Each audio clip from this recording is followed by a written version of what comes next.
Last season, the Patriots traded both of their young quarterbacks in Jimmy Garoppolo and Jacoby Brissett. With Brady going into his 19th season, we are not sure how long he has left in the NFL. Tom Brady has not been putting in the work in this offseason as he usually does. This won't help Brady's longevity if he keeps this up. At the end of the TB12 documentary, Brady talked about how he wants to focus more on being with his kids this offseason, and it's become very prevalent with Tom Brady not showing up to any of the OTA practices. With Tom Brady turning 41 this year, that has to worry New England fans. He's not going to get any better by not practicing with his team, especially with the newly acquired assets like the Patriots' first-round selection Sony Michaels and the new revamped wide receiver core. Tom Brady even said on his interview with Oprah that the end is coming sooner than later. We aren't sure exactly when he's going to retire, but the Patriots need to make a plan to acquire Tom Brady's successor sooner than later.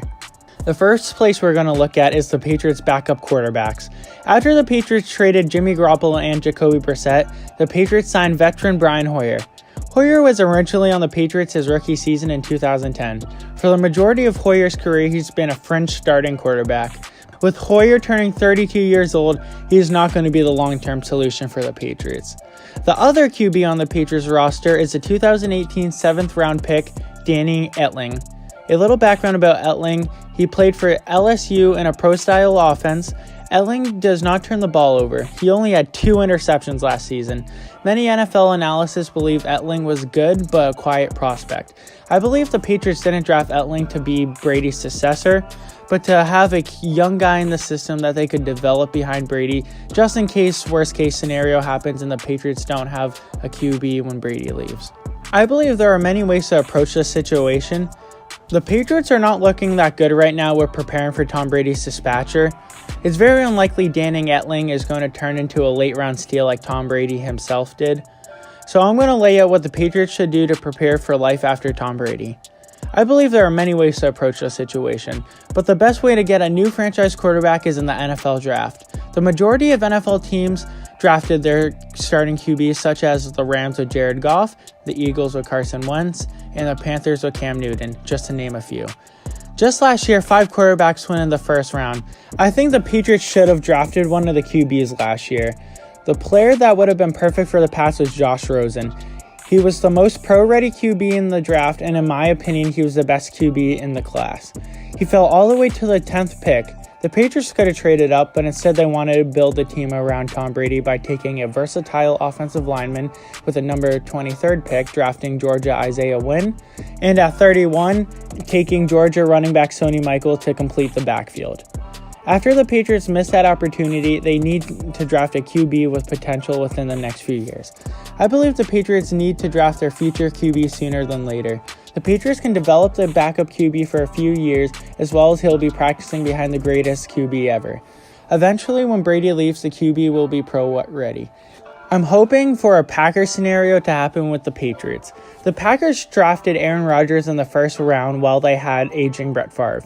Aaron Rodgers got to practice behind one of the greatest for a few years, and when the Packers decided to move on, it was a smooth transition for Rodgers to take the starting job. That's what I hope that will happen for the Patriots. So now let's take a look at next year's projected first-round quarterbacks. There's been lots of talk with scouts that they worry about the 2019 QB draft class. Bleacher Report did a great article about it. You can check it out if you want. But the article basically said there's a glaring absence of prototypical first-round quarterbacks, and predicting which passers could be in the first round is very hard. So maybe waiting another year for a quarterback might be the ideal path for the Patriots, but it comes at a cost of having one less year to develop a quarterback behind Brady. The top QB prospects in the 2019 draft are Justin Herbert, Drew Lock, and Jarrett Stidham. They all have decent size and good arms, but no one in the group really stands out. So the Patriots have to make a big decision at the 2019 NFL draft. Do they risk drafting a not as stellar QB and try to develop him, or wait till the 2020 draft?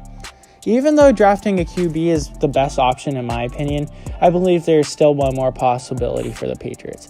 They could sign or trade for a reliable starter. A great example of this is the 2012 Broncos.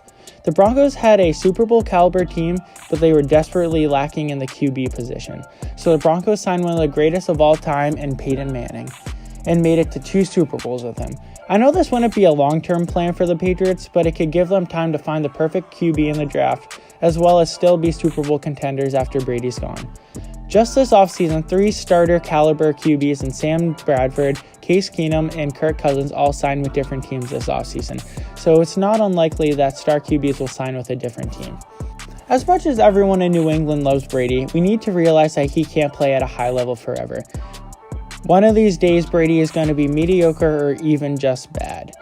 And the Patriots trading both their backups did not help. But the Patriots can fix the future, but they need to address it sooner than later.